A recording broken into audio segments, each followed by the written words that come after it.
Have you ever had one of those days? Where one minute you're speaking a language and you feel completely on top of your game, and then the next, poof, you can barely string a sentence together. It is so frustrating. But what if I told you it's not about you losing your skill? What if it's actually about misunderstanding what fluency even is? Okay, let's get into it. So, we're going to start with what I call the fluency paradox. This is a feeling that, honestly, almost every advanced language learner knows. It's that bizarre, confusing gap between what you know you're capable of and what you can actually do in the heat of the moment. Yeah. Does this sound familiar? I am fluent, but only sometimes. You've got the words, you know the grammar, but your ability to actually use it feels like a light switch someone else is flipping on and off. I promise you, you are not alone. This is the classic sign of that fluency paradox in action. And this slide just nails it, right? On the left, you've got the good times, one-on-one chats, talking with friends you're comfortable with, discussing topics you could talk about in your sleep. But then look at the right side. Group meetings, meeting new people. Anytime you feel like the spotlight is on you, suddenly that feeling is just gone. Now, if fluency was just one single skill, this wouldn't make any sense at all. And that leads us right to the heart of the problem, what we'll call the single skill myth. It's this idea that we all kind of absorb, that fluency is this one big, solid thing that you either have or you don't. And it's this exact belief that sets us up for so much confusion and, honestly, a lot of self-doubt. You see, because we believe fluency is just one thing, we start telling ourselves these stories. We think, well, if I'm really fluent, I should sound fluent all the time. Or even worse, oh man, my fluency disappeared. I guess it was never real in the first place. These beliefs create this mental trap, turning what's really just a normal fluctuation into a full-blown crisis of confidence. So, when we have an off day, which everyone does, by the way, we don't just see it as an off day. No, we see it as proof. Proof that we're inconsistent, that we're weak, that we're not making any real progress. We make it all about us. But here's the absolute key to all of this. Ready? The problem isn't your English. The problem is our broken definition of fluency. And once we fix that definition, everything else starts to click into place. So let's do it. Let's build a new, way more accurate model. We're going to throw out that old single skill myth and replace it with something much more powerful. The 3 types of fluency. Seriously, this is the key that's going to unlock that whole paradox for you.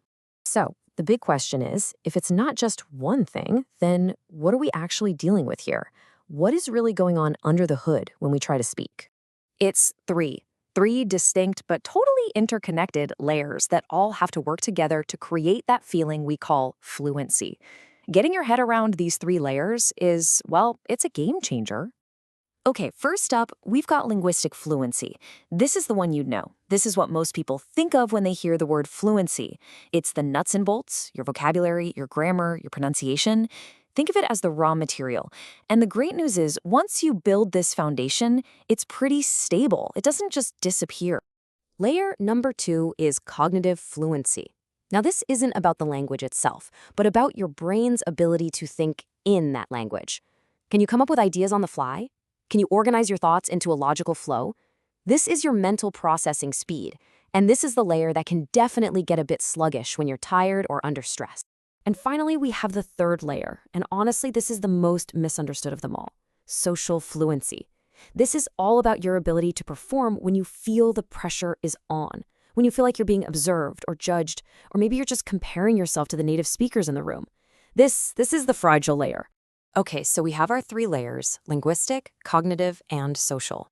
Now let's connect this right back to that original problem. Why does it feel like your fluency can just completely collapse out of nowhere?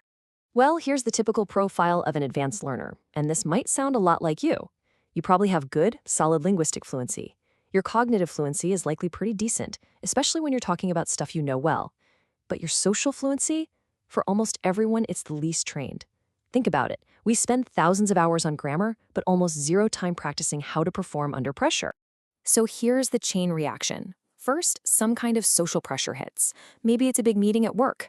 That pressure immediately overloads your weakest, least trained layer, your social fluency.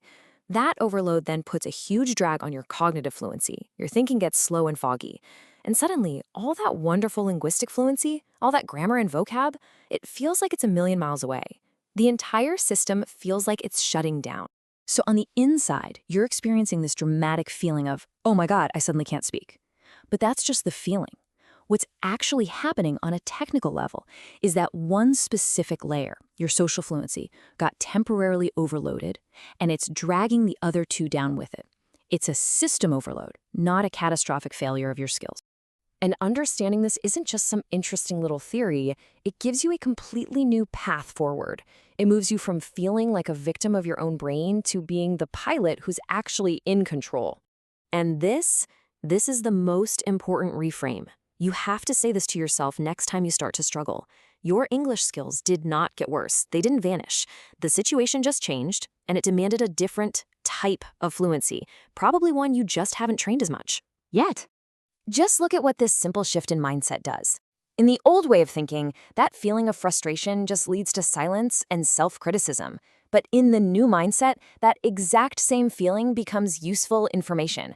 Pressure is no longer this scary monster that shuts you down. It's just a signal. It's a little flag telling you, hey, this fluency layer over here could use some support. And this is why so many advanced learners hit that infamous plateau. They feel stuck. So what do? They go back to what they know. They study more vocabulary. They drill more grammar. They just keep training their already strong linguistic fluency, when their real bottleneck, the thing that's actually holding them back, is their social fluency. And so that really leaves us with one final, very powerful question for you to think about. Instead of just vaguely asking, how can I get more fluent? I want you to start asking yourself, which of my 3 fluencies needs my support right now? Because the answer to that question, well, that's your real key to finally breaking through.